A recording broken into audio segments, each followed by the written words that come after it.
So maybe a better one there would be that the world is what I sense it to be, allowing all my senses to come into play, including my sixth sense. And I'm not even sure that 6 is the right number, but it's definitely bigger than 5. Well, and if we dump all the other senses, because I'm thinking about it from the standpoint of each. Let's go back to the healing and generating energy with your hand to sense certain things in the body. Right. Then through my thinking and through my ability to sense through energy, I can sense a lot more than I can by touching. Yeah. I can sense different things by generating a different type of energy to interact with whatever I may be looking for. Yeah, because you're engaging several different energies. Right. So this can be a Geiger counter. And I change the settings on it, and now I can go sense different things. But if I'm only using the 5 senses, I'll never sense that. No. And so my 6th sense is more than 6 senses. Yes. Each one of those settings on the Geiger counter is a different sense. Okay. So the world is what my senses. Another good point, though, to point out is, how your beliefs do kind of structure how your senses work. Because if you believe that you aren't able to sense, energies, you're not going to be able to sense energies because you have a limiting belief. Okay. So before you're able to sense energies, you got to be able to collapse that belief. Yeah, so this comes back to Uhani, and Uhani has, a limiting belief or a false belief, or has a view of the world that is limited. Yeah. And therefore that limits you. Yeah. Now, from that standpoint, the world is what you think it is. You don't look at the world as being limited. But it is limited because you're limited. Yeah. But you don't look at yourself as limited. So this is a dichotomy. This is a dichotomy in that statement. Okay. Makia basically means to aim. Yeah. Okay. That's one.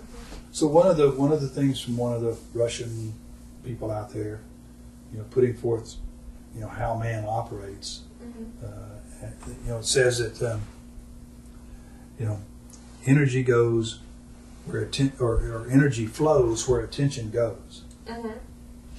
I can see where that is. Yeah. But by the same token, I think that the key there is the word attention. Okay. Because if you take that at literal value, energy goes where energy flows where attention goes. If your attention is jumping all over the place, so is your energy. Yeah. Okay. And you're not aiming. No. You're not going to get results. Because with Makia, you're doing something with purpose. And purpose is not necessarily in that statement. All right, another meaning of Makia in the esoteric code is pillar of strength. Right? But again, a pillar of strength, that means it's with purpose, it's with aim. That's why it's a pillar of strength. Yeah. Right? You're not gonna randomly put pillars under a roof and gain strength.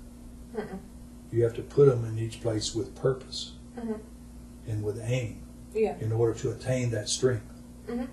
So I can see where Makia would be, pillar of strength. Yeah. Okay. Agree. Because it comes back to aim. Yeah. And purpose. The word attention doesn't necessarily. The word attention in the other statement assumes that you don't have ADD or HADD, and that you can focus your attention for some amount of time. Yeah. Because your energy will go where you focus your attention. Well, a way to look at your attention or energy flows where attention goes. If you focus more on one thought, it's the making the aim a smaller and smaller point. Yeah, well, by focusing, you are aiming. Mm-hmm. But the focus is left out of that statement. Yeah, it is. Okay. Mm-hmm. It's an assumption in there that may not be there. Yeah. Yeah. True. Well, in fact, it's not there. Everyone who wrote it could assume it's there, but the person reading it won't necessarily do that. Okay. Well, basically, if you look at word mana is energy. Yeah. So we talked about the word mana. Mm-hmm. Mana is the life force or the energy, Mm-hmm. that drives it. Wa, it can mean, fountain or springing up from, erupting from. Mm-hmm. Okay. So manawa is the eruption of power, or Mm-hmm. the flowing up of energy. Now, one of the things they talked about in one discussion of manawa was it was the fontanelle. It was the place on the top of the head to where it was open. Mm-hmm. When the baby was born, Mm-hmm. and closed up with and so that when the baby, and you think about it even today, when the children are more The psychic, soft spot. the soft spot Mm-hmm. that closes, but as they grow up, that gets hard. But also when they grow up, they get more cynical. Mm-hmm.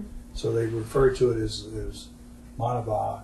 This is the fontanelle, or the crown of the head, where the soft spot is. Mm-hmm. Okay, and that's one definition of it. Mm-hmm. I don't know where they get. Now is the moment of power, unless they take it all the way back. I think I gave you an analogy earlier about there's a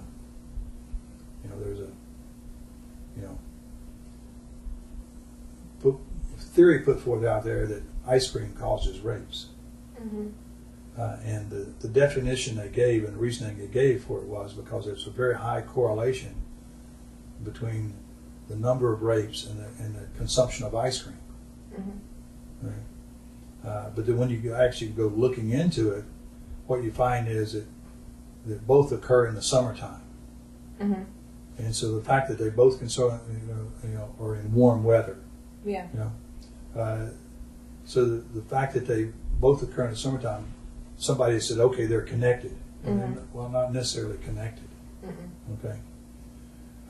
And so the fact that manawa is connected to the springing forth of power, or wa is the springing forth, and mana is the power, doesn't necessarily mean that it's the moment of power, or the moment of power is now.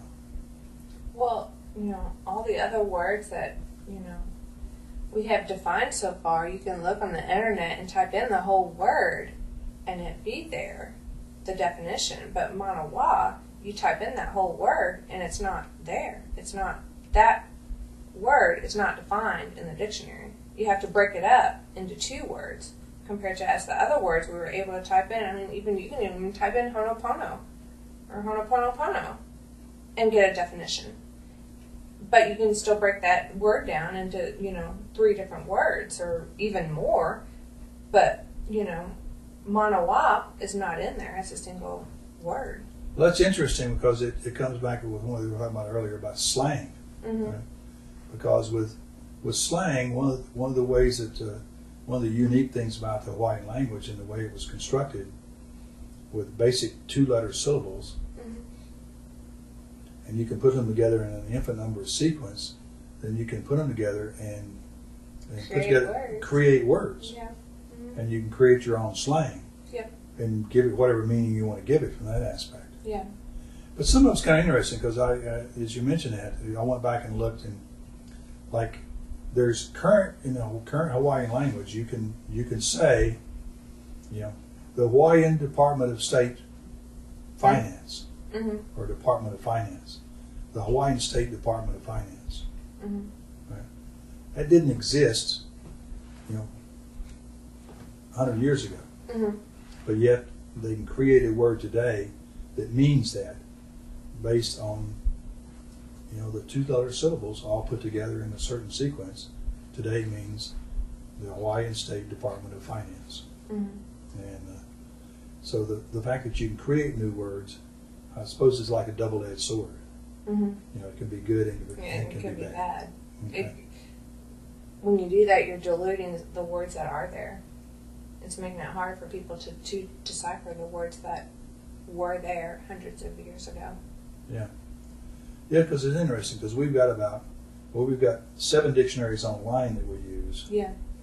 But we've also got 2 dictionaries that don't exist online and don't exist except in very, very few hands any place in the world. Mm-hmm.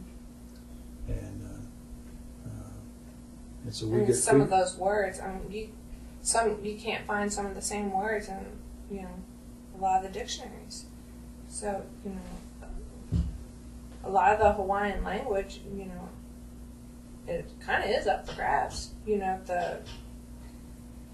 don't know what words were actually spoken 200-300 years ago, because even the dictionaries that I have now have Christianity in them. So, the context of what they were meaning the words to be have been, because the missionaries are the ones that put it down on paper. So, who's not to say that the actual Hawaiian language that was spoken 300 years ago isn't even defined right? Well, that's true. Because if you read a lot of the definitions, it has a Christianity base in it. And the Hawaiians 300 years ago weren't, they didn't call, they didn't have a god, so to say. They had Pele and Cain and Ku and Uli, as their gods. But they had names for them.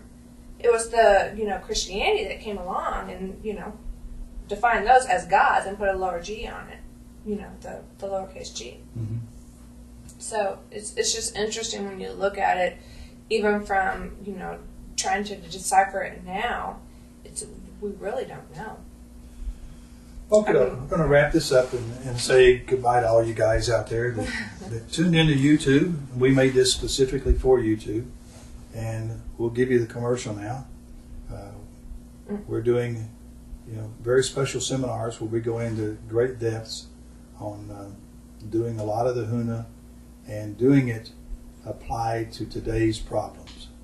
And just to give you an example of some of the stuff we've done in our workshops, we go through everything from timeline therapy to NLP spinning techniques for problem solving, breathing to generate energy for specific purposes. So whether or not you're looking to be a spiritual healer or a physical healer, or get a promotion, or get a girl, or learn to be an entrepreneur, or learn to be a better salesman, or improve your self-esteem, get yourself out of a rut where you're stuck, stop procrastinating, learn to handle too many irons in the fire, all of these things that you have labeled as problems or obstacles in the way of you obtaining the ultimate place where you want to be. Huna has an answer for it, and it's the only place. Sarah talked a little bit before about her background and how she came about. My background is I've been teaching Huna for 20 years in other contexts. Started out with NLP, Ericksonian hypnosis, silver mind control, holographic memory resolution, and other, actually way back there with Earl Massey talking about you are what you were when. And Huna is the place where it all comes together in every aspect. In every one of the other disciplines, there is a piece missing. And all the pieces are in Huna. They've been focused, up to this point in time, they've been focused on spiritual healing and physical healing, because most of the people who started doing the original research, Max Freedom Long, others at Huna Research Inc., are all come from a religious background. They attracted religious people. They were looking for answers to their questions in religion. Some of them found them, some of them didn't. If you're one of those people out there that are still looking for answers of a spiritual nature, that one of the things I can tell you is if you come to one of our workshops, I guarantee you 100% you will feel the rain of blessings. 100% guaranteed. Money back.